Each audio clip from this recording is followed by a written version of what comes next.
Les objectifs de ce volet du projet Source2Sync sont de comprendre comment se comporte l'avant-pays du futur orogène pyrénéen avant, pendant et après sa formation. Et donc pour cela, nous avons cherché à identifier le déplacement vertical des différents ensembles, à savoir le socle et les séries sédimentaires, tout cela à partir de différents marqueurs, de comprendre les périodes de dépôt, les périodes d'érosion et les périodes d'altération, de définir les périodes de formation du relief et d'établir les liens qui peuvent exister entre les zones à l'érosion et les zones de dépôt. Et donc pour ce faire, nous avons utilisé trois grandes approches.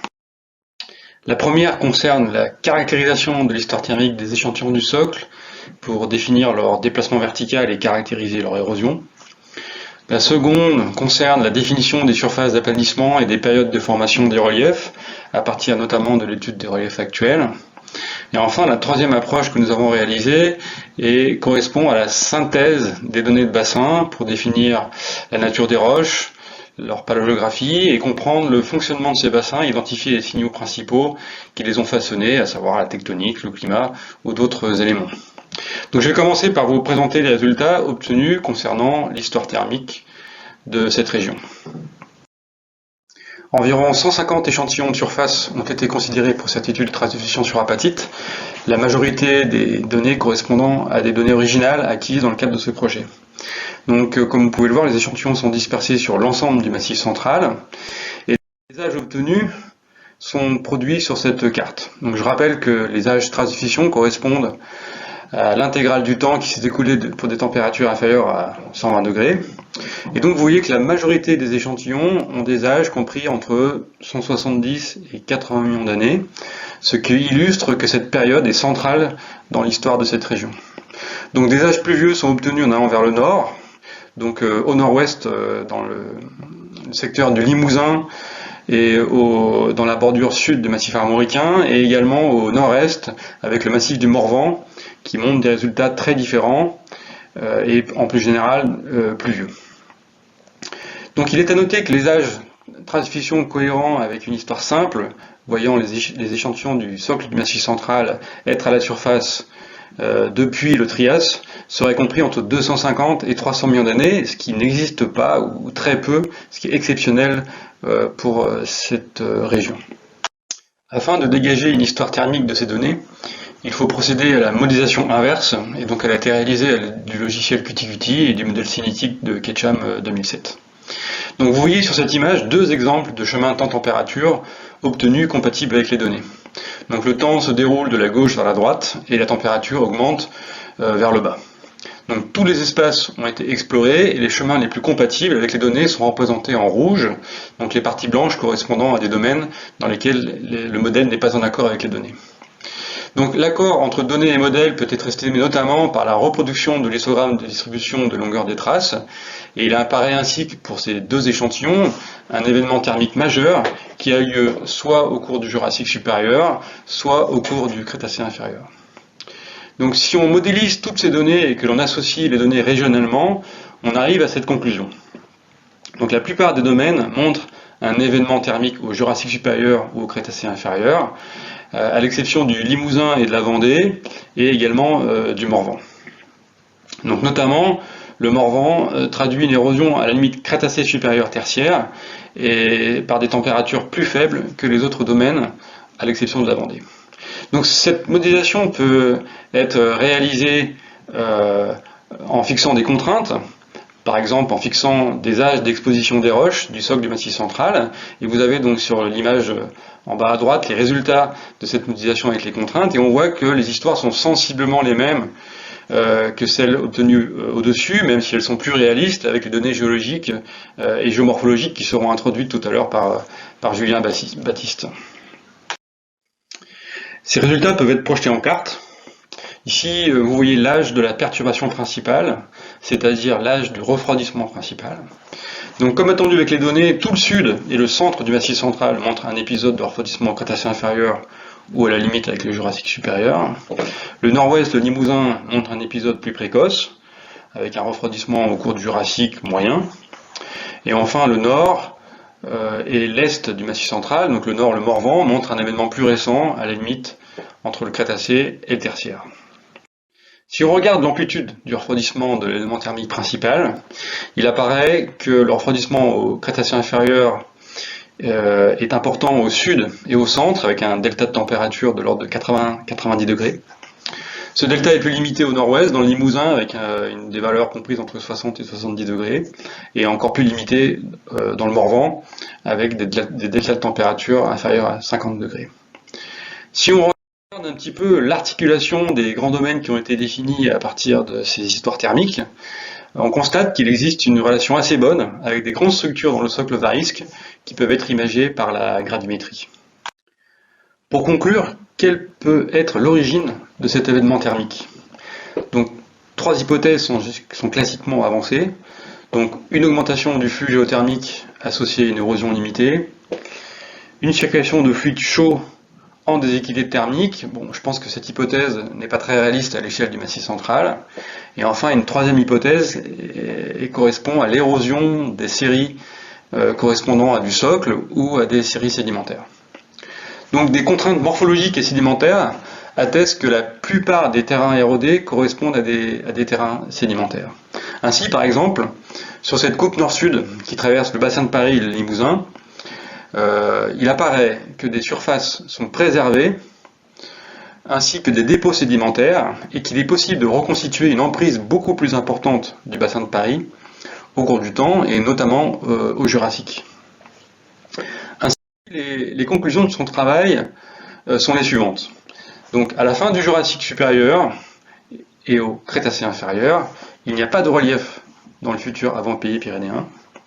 Le socle varisque est recouvert par une série sédimentaire kilométrique, appartenant soit au Jurassique comme dans le Limousin, soit au Jurassique et au Crétacé inférieur en fonction du gradient géothermique qui est considéré, comme dans le sud et dans le centre. Un événement d'érosion important est enregistré à la fin du Crétacé inférieur pour une grande partie du sud et du centre du Massif central, en lien avec une déformation profonde qui fait rejouer des structures héritées. D'autres domaines se soulèvent un peu plus tôt, comme le Limousin, ou un peu plus tard, comme le Morvan. Donc l'interprétation de ces données de paléotempérature montre l'importance des données morphologiques et sédimentaires, et c'est ce que Julien Baptiste va nous montrer pour la définition des surfaces et Justine Priet pour les archives sédimentaires. La cartographie des surfaces d'altération du Massif central va apporter des informations complémentaires aux interprétations des données thermiques qui vous ont été présentées par Jocelyn Barbaran. Au sein du Massif central, il est possible d'identifier 3 générations de paysages qui vous sont présentés ici au travers du secteur du Limousin. Une première génération, S1, qui correspond au plus haut relief du Massif central. Une génération S2, qui correspond à des plateaux de moyenne altitude, qui est représentée dans le secteur du Limousin par le plateau des Mille Vaches. Et enfin, une génération S3, qui correspond à des surfaces planes, relativement planes, de plus basse altitude. Une cartographie la plus objective possible des surfaces d'aplanissement. Une méthodologie de cartographie semi-automatique des surfaces d'aplanissement a été développée au cours de ce projet. Cette méthodologie s'appuie sur l'analyse statistique de 4 paramètres qui dérivent du modèle numérique de terrain, à savoir la pente, la courbure, la rugosité et l'incision. Après avoir fait l'analyse statistique de ces 4 paramètres, il est possible d'obtenir une carte, ici présentée dans le secteur du Limousin, de 2 formes du relief, les low relief surface et les hilly surface. Après avoir étudié l'altitude de ces 2 surfaces, il est possible de faire ressortir, de traduire cette carte sous la forme d'une carte des surfaces d'aplanissement S1, S2 et S3. Pour donner un âge à ces surfaces S1, S2 et S3, une compilation de l'intégralité des indices d'altération ainsi que des sédiments qui se retrouvent à l'heure actuelle à l'affleurement sur le Massif central a été réalisée. Cette compilation permet de mettre en évidence une première phase d'altération qui aurait eu lieu au cours du Trias et dont les marqueurs seraient les albitisations des granites ainsi que des âges paléomagnétiques. Une seconde phase d'altération aurait eu lieu depuis la fin du Jurassique jusqu'à la fin de l'Aptien, et cet événement est notamment marqué par un événement de bauxitisation, des bauxites qui se retrouvent à l'heure actuelle encore dans le Languedoc ou dans le Larzac. Et enfin, cette compilation a pu mettre en évidence une troisième phase d'altération qui serait intervenue de la fin du Danien jusqu'à la fin du Priabonien. Combinant la cartographie semi-automatique des surfaces ainsi que les âges obtenus par le biais de cette compilation, une carte des paléosurfaces du Massif central a été proposée. Sur cette carte, nous retrouvons les 3 surfaces, S1 Triasique, S2 Crétacé inférieur et S3 Éocène, mais il apparaît clairement que ces surfaces sont réparties de manière hétérogène. Nous retrouvons principalement dans l'est du Massif central les plus vieilles surfaces, les plus vieilles formes du relief, c'est-à-dire les surfaces S1 et S2, alors que la surface S3 est majoritairement présente dans la partie ouest du Massif central et notamment dans le secteur du Limousin. Il apparaît donc très clair que le Massif central a évolué de manière très hétérogène en fonction des secteurs et que cette évolution est largement contrôlée par des grands accidents crustaux qui pourraient être hérités de l'orogène varisque. Et c'est ce que nous avait montré tout à l'heure Jocelyn Barbaran, en montrant que l'évolution thermique du Massif central était également très hétérogène. Ces travaux ont été intégrés à l'échelle ouest européenne, combinés avec d'autres travaux de cartographie des surfaces d'altération, notamment celle du Massif armoricain et des Cornouailles. Et ce qui apparaît, c'est que l'événement d'altération du Crétacé inférieur est un événement d'altération majeur à l'échelle ouest européenne. Ce que l'on peut dire également de l'interprétation des données géomorphologiques et couplée avec l'interprétation des données thermiques, c'est donc qu'à la fin du Jurassique inférieur, un bref épisode d'érosion a décapé une majeure partie des sédiments du Jurassique qui étaient présents sur les massifs armoricains et Massif central. À la fin du Crétacé supérieur et au début de l'Éocène, un autre épisode d'érosion va décaper le reste des séries sédimentaires qui étaient présentes sur les massifs et qui va décaper également les produits d'altération de la phase d'altération Crétacé inférieur.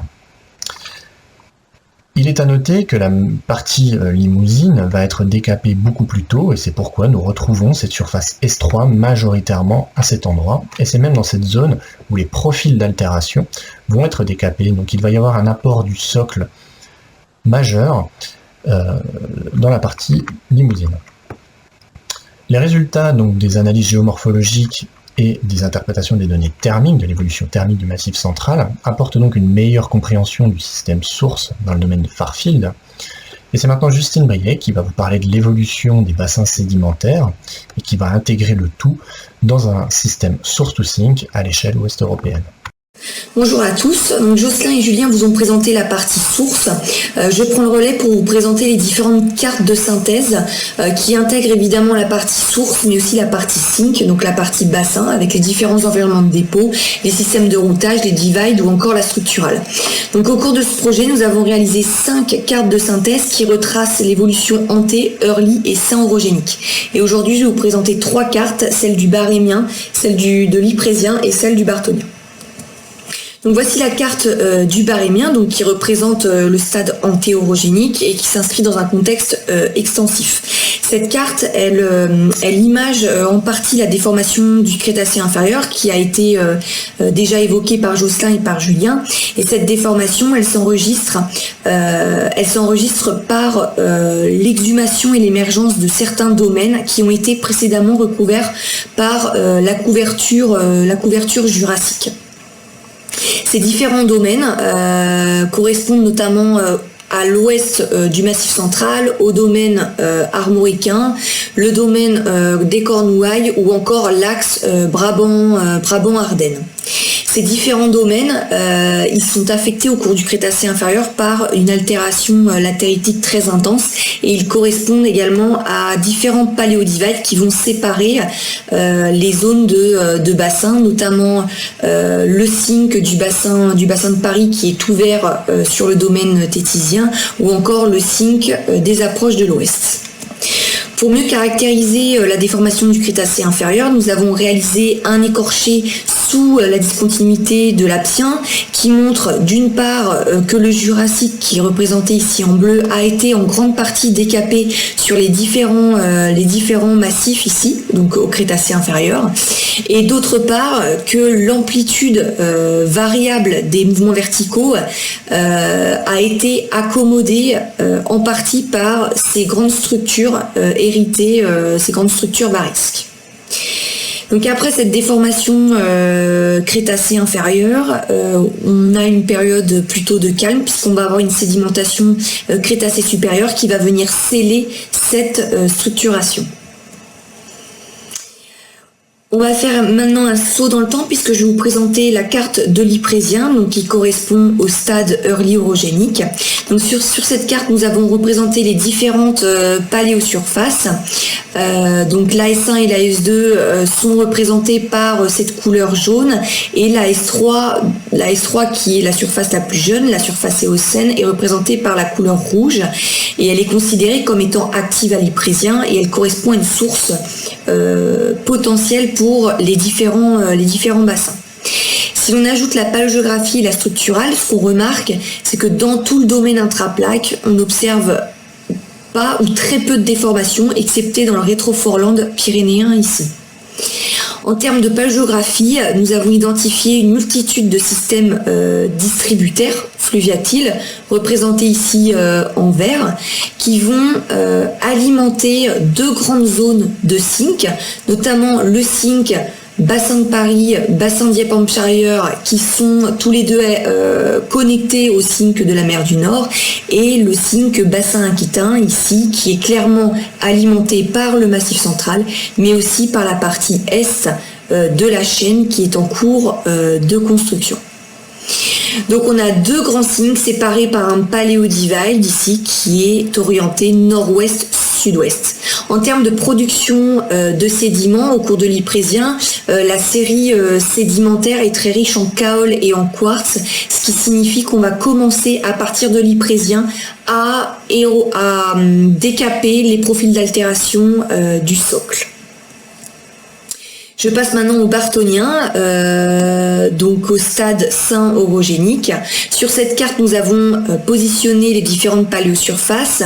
Alors, il n'y a pas de changement significatif dans la morphologie au cours du Bartonien. Par contre, ce qu'on observe, c'est qu'on a une déformation intraplaque qui est importante et qui va conditionner les différents systèmes de routage.